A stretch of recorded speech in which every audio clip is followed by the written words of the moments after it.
So eto mga paring may bagong post si Kabayan ay teka, uy bago 'to. Teka, siya pa rin ba 'to? Nagbago ng pangalan, Darius Lau na siya ngayon. Ewan ko kung siya ba 'to, pero mukhang siya pa rin 'to, 'no, kasi andun pa rin yung aso. Eto, sinabi niya po, "Pasensya na po." Ay, by the way, intro muna tayo. What's up sa inyong lahat mga paring. Bago tayo magsimula, don't forget to like and subscribe sa ating YouTube channel. By the way, I'm Alex. By the way, I'm Mr. Realytics from Pasig City. I'm a Gen Z vlogger. At eto, sabi niya, so nagpalit ng kabayan ng pangalan si kababayan natin, kapwa Pasigenyo natin. Sabi niya, "Pasensya na po sa lahat ng nasaktan. Nagsasabi lang naman ako ng totoo na hindi masarap yung spaghetti, maski aso nasusuka sa lasa." Fiesta kasi yung spaghetti mga kapare niya, Fiesta. So, kung sino man po ang may-ari ng Fiesta, eto po merong feedback sa customer po ninyo, na hindi raw po masarap ang spaghetti ninyo. Hindi raw po masarap lutuin yung Fiesta pasta. Fiesta Pinoy style spaghetti, banana sauce at chicken meatloaf. So eto, para po sa kumpanya, kung sino man po nag-ooperate ng kumpanya ng Fiesta, sabi po ni Edward tapos ngayon Darius Lau, ay hindi raw po masarap ang spaghetti ninyo.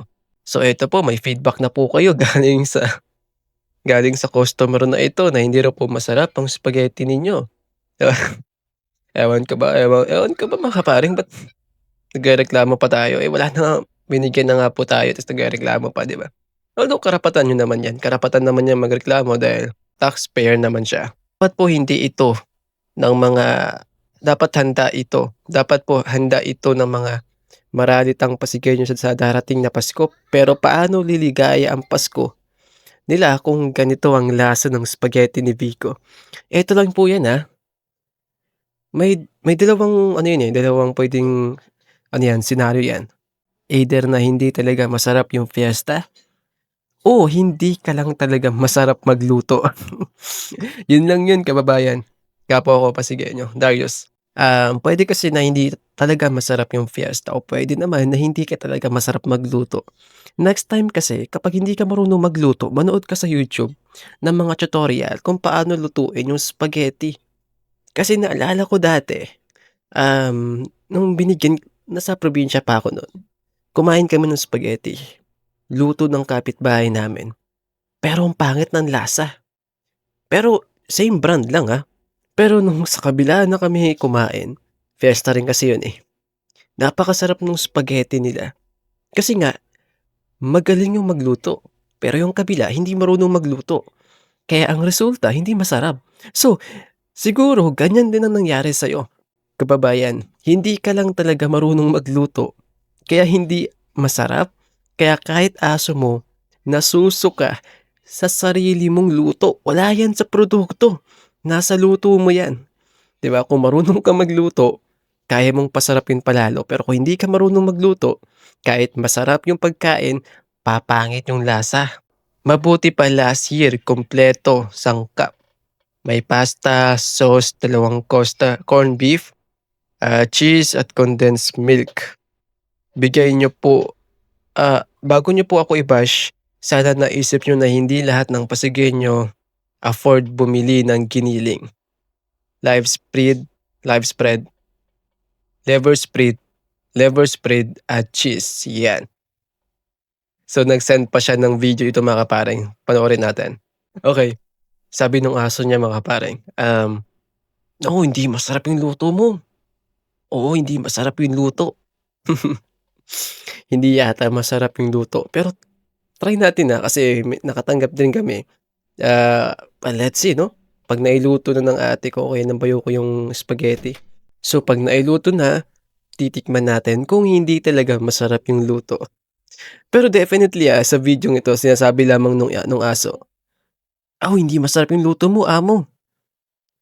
Hindi masarap yung luto ni kababayan Darius Lau o used to be Lau, Edward."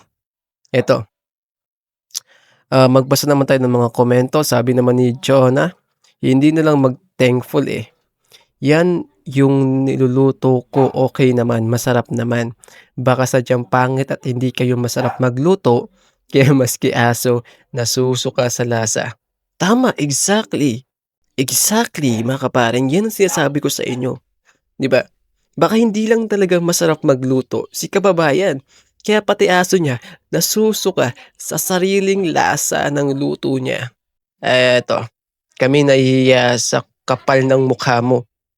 Saan banda ka na sa mga paayuda, total masilan ka, 'wag ka na tumanggap.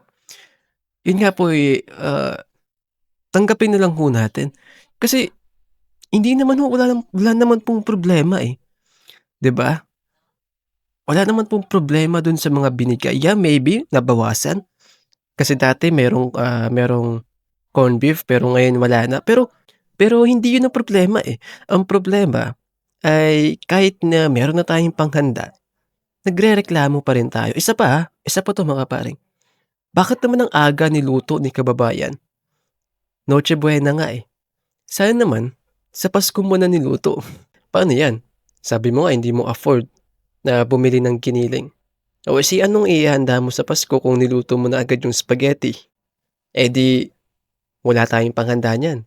Eto, mga kapare, again, kahit ako po ay supporters ni Mayor Vico, tayong mga Pasigueño, well, may karapatan din naman po siya magreklamo, 'di ba?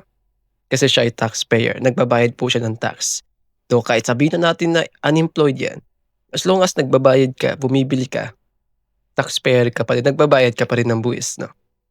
Well, karapatan niya naman magreklamo. Pero nakakatawa lang isipin na sa dami-dami po ng mga Pasigueño, siya lang yung bukod-tanging nagrereklamo dun sa binigay at pinagkukumpara niya pa sa Makati City. Nung nakita ko yung bigay from Makati, halos pareho lang naman. Halos magkasing dami lang naman. Yes, sa ibang produkto magkakaiba ng brand, pero anong connect dun, 'di ba? Ang importante, may mga binigay, panghanda natin sa Noche Buena.